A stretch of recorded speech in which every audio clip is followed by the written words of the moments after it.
Alors, ça, je le mets entre parenthèses, ce n'est pas vraiment à connaître.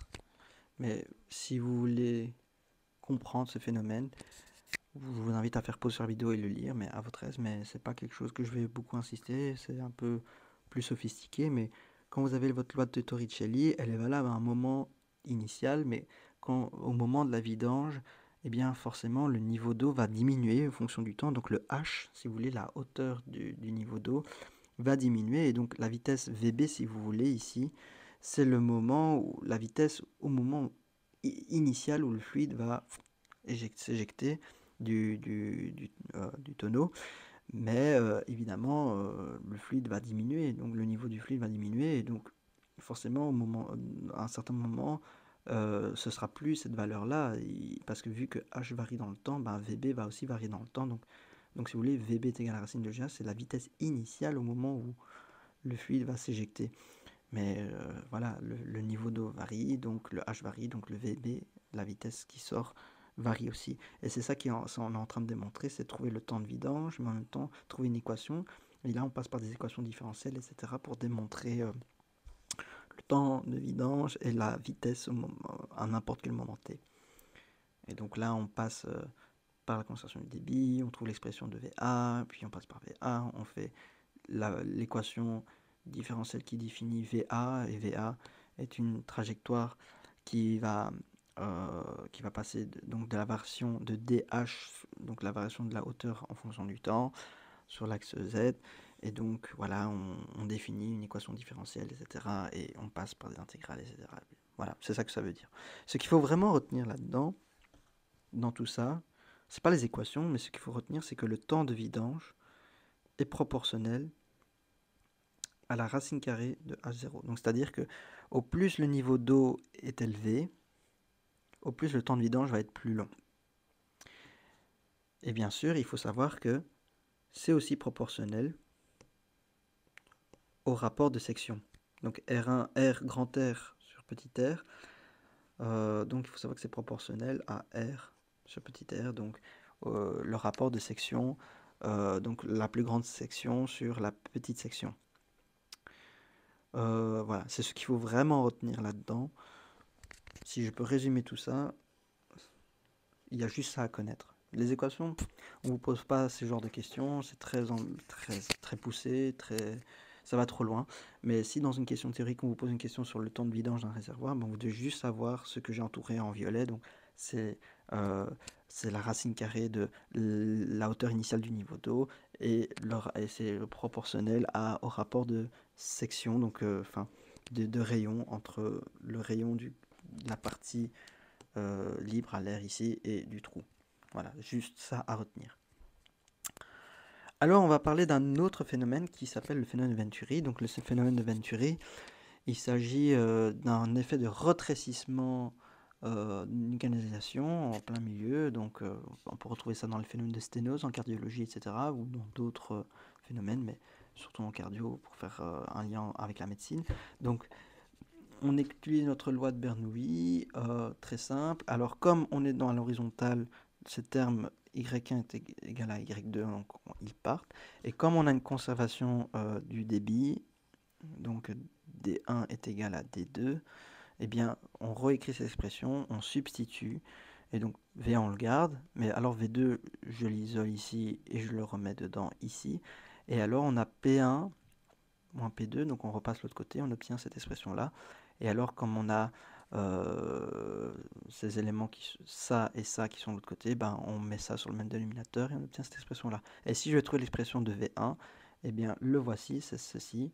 Et donc ça, c'est l'effet Venturi. C'est ça. Et alors l'équation, peut-être pas obligé de le retenir par cœur, vous pouvez juste le retrouver ici. Oups. Donc vous pouvez le retrouver en faisant la loi de Bernoulli, et c'est une question qui pourrait faire office d'un examen. Si vous appliquez ça directement, vous perdez la moitié des points parce que nous, on veut voir si vous avez compris d'où ça vient. Donc si vous avez appliqué la conservation du débit et si vous avez appliqué Bernoulli, donc conservation de masse, de volume et conservation d'énergie. Et vous devez retrouver cette expression-là à partir de tout ce qu'on vous a appris. Donc c'est une application, c'est un exercice à savoir redémontrer.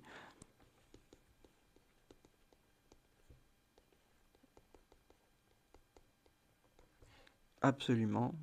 C'est un exercice d'examen. Il faut savoir le faire. Ça sert à rien de retenir les formules de cette formule-là. Il faut savoir le refaire. Et alors, il faut bien sûr comprendre l'interprétation ici. C'est que si la section en amont est plus grande que la section en aval ici, eh bien, la variation de pression, enfin, va être un peu plus important. Et donc là, on comprend que la vitesse va changer en fonction de cette variation de pression sur la variation de section. Voilà, c'est pour vous estimer ces choses-là, pour comprendre l'interprétation des équations. Donc l'effet Venturi, donc on a un fluide parfait, une canalisation, etc., etc. Donc en gros, ça réexplique la même diapositive. Et donc comme la section rétrécit, comme je viens de le dire, quand la section rétrécit, eh bien la pression va donc diminuer. C'est pour ça que la colonne d'eau ici diminue, parce que la pression est plus basse. Et donc P2 est d'une pression plus petite que P1 et P3. Et donc voilà. Et d'autant plus que ce phénomène de rétrécissement, qui est l'effet Venturi, non seulement va faire augmenter le gradient de vitesse ici, au niveau du rétrécissement, mais en même temps, il y aura une perte de pression plus importante. Alors l'étude de Pitot, je ne vais pas aller trop dans les détails, mais juste savoir que c'est très utilisé en aviation. Après, on peut l'utiliser dans les cathéters, dans les circulations centrales, lorsque vous avez fait une intervention cardiologique et chirurgie vasculaire. Donc pour savoir le niveau de vitesse d'un écoulement d'un fluide. Donc vous rentrez cet appareil dans le vaisseau et vous pouvez estimer la vitesse. Et alors en gros, on réutilise la loi de Bernoulli. Alors ce qui change, comme on est à l'horizontale, ces termes-là partent. Et donc, comme la vitesse ici, donc en fait, on prend cet appareil, on a une tubulure qui est reliée directement ici. Ok. Et alors, on a une autre tubulure de part et d'autre, et tout ce qui est en gris clair, et donc ça va être fixé ici. Et donc, en fait, on fait une différence des deux paramètres pour estimer la variation de pression. Donc, il faut savoir qu'il y a un effet de stagnation du point. Donc, c'est-à-dire que la vitesse ici est nulle. Ok. Donc, c'est pour ça que la vitesse ici en ce point est nulle. Et donc, on a un effet de stagnation. Alors qu'ici, la vitesse ici n'est pas nulle, et donc on obtient nos expressions ici. Et donc voilà, c'est pour trouver, estimer la vitesse d'un fluide. Ok, et donc vous isolez vos équations, et voilà, vous retrouvez la vitesse du fluide ici, qui est environnant. Une autre manière de le représenter pour que ça soit un peu plus clair, eh bien, vous voyez que le point A est un point de stagnation, donc la vitesse est nulle, ici, alors qu'ici, la vitesse en B n'est pas nulle, parce qu'il capte une certaine vitesse dans un fluide, et alors vous avez le point B, le point A, et vous faites PA moins PB, et alors vous pouvez trouver avec un fluide, avec un manomètre, la différence de pression entre les deux, et alors, comme vous pouvez trouver avec le manomètre la variation de pression, eh bien, donc comme vous savez que V est égal à 2P2 moins P1, ben voilà. Donc en gros,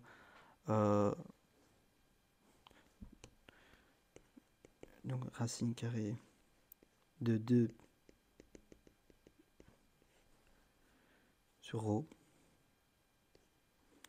Et donc ça va valoir racine de 2GH ρ sur ρ. Et comme par hasard, ça ressemble à la formule de Torricelli de GH. Et donc on trouve la vitesse V vaut racine de GH. L'aile d'un avion, le profil d'un avion, comme on pourrait voir ici, sans aller trop dans les détails, on comprend que pour que la force de poussée monte vers le haut, pour qu'un avion vole, eh bien la pression, rappelez-vous que la pression est plus forte là où la vitesse est plus faible, et donc pour faire en sorte que on puisse faire voler l'avion vers le haut, eh bien rappelez-vous que la vitesse la vitesse va être différente au-dessus et en dessous de l'avion, et donc cette variation de vitesse va faire engendrer une variation de pression, et donc cette variation de pression de part et d'autre, au-dessus et en dessous de l'aile de l'avion, va faire en sorte que l'avion s'envole. Voilà, donc c'est juste ça qu'il faut vraiment retenir. Et donc la pression vers le haut, c'est appelé la pression de portance, et c'est pour ça que l'avion va s'envoler, parce que on aura un certain gradient de pression qui est engendré. Pourquoi il y a une variation de pression? Parce que il y a au départ une variation de vitesse du fluide qui passe au-dessus et en dessous de l'aile de l'avion.